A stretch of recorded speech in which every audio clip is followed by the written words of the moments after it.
Kenapa telurku ada 4 dan warnanya berbeda lagi? Ah, sudahlah. Telur apakah sebenarnya yang ada di sarang ibu bebek? Mungkinkah jenis binatang baru? Temukan jawabannya di kisah berikut ini. Di tepian sebuah sungai yang terletak di benua Australia, hiduplah hewan mamalia yang berparuh dan berkaki seperti bebek namun tubuh, ekor serta bulu seperti berang-berang. Dialah hewan unik platypus. Senja itu, seekor platypus betina meninggalkan sarang telurnya untuk mencari cacing sebagai makanannya. Namun dia tidak menyadari bahwa dari balik semak-semak ada burung elang yang mengawasi. Aku lapar sekali, sebaiknya aku menyelam dulu ke dasar sungai untuk mencari makan. Hehehe, pergilah kau pelatih, aku juga lapar. Elang turun di depan gua tempat platypus menaruh telur. Sebaiknya aku gali gundukan tanah itu, pasti telur si pelatih ada di dalamnya.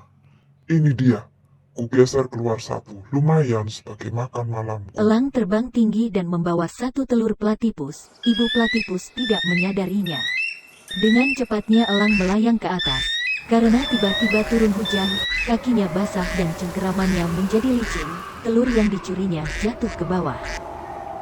Idih, apakah aku bertelur beda warna kemarin? Begitu rupanya. Ah, sial sekali hari ini, telur itu pasti pecah, sudahlah.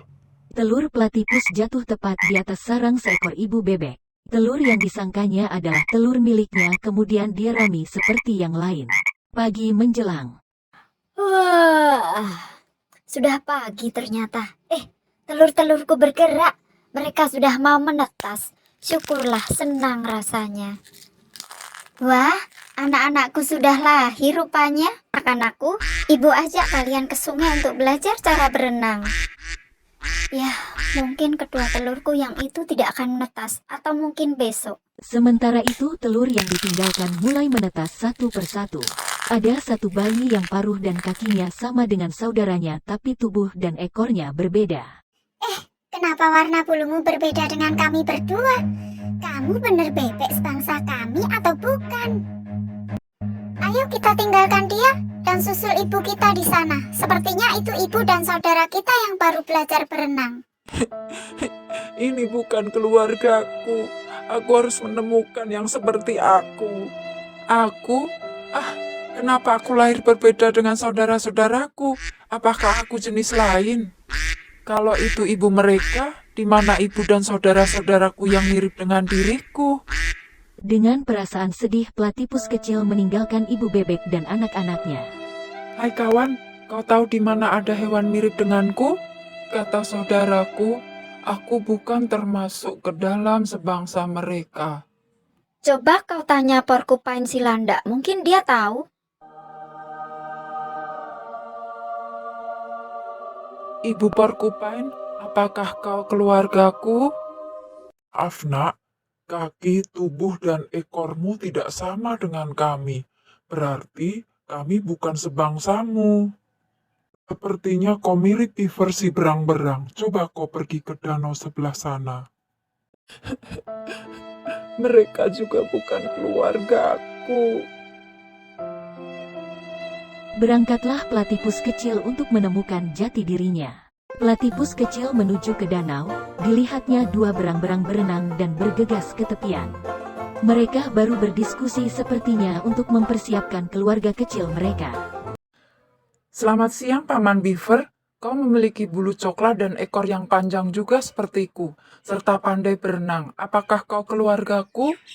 Platypus kecil berwarna coklat dan berang-berang berwarna coklat juga. Pikirnya itu sama. Oh, maaf nak, memang bulu dan ekorku sama sepertimu, serta kemampuanku berenang juga sepertimu. Tapi sayangnya aku bukanlah keluargamu. Lihatlah, aku memiliki gigi, sedangkan kamu tidak. Platypus kecil merasa sedih dan kecewa. Platypus melanjutkan perjalanan dan berkeliling dunia mencari keluarganya. Dia berkenalan dengan banyak teman di sepanjang jalan. Platypus kecil merasa kesepian dan dia siap untuk menyerah pada pencariannya. Dia duduk di dekat danau. Tuhan, pertemukan aku dengan saudara sejenisku. Aku sangat kesepian dan aku tidak mau sebatang kara di dunia ini. Kemudian dia mendengar percikan air sungai. Dia melihat hewan berbulu coklat berlari masuk dan keluar dari air. Ekor seperti berang-berang, paruh seperti bebek dan kaki seperti yang lain. Platipus kecil akhirnya melihat binatang yang mirip seperti dirinya. Dia sangat senang. Menemukan anggota keluarga platipus lainnya, dia akhirnya merasa seperti di rumah.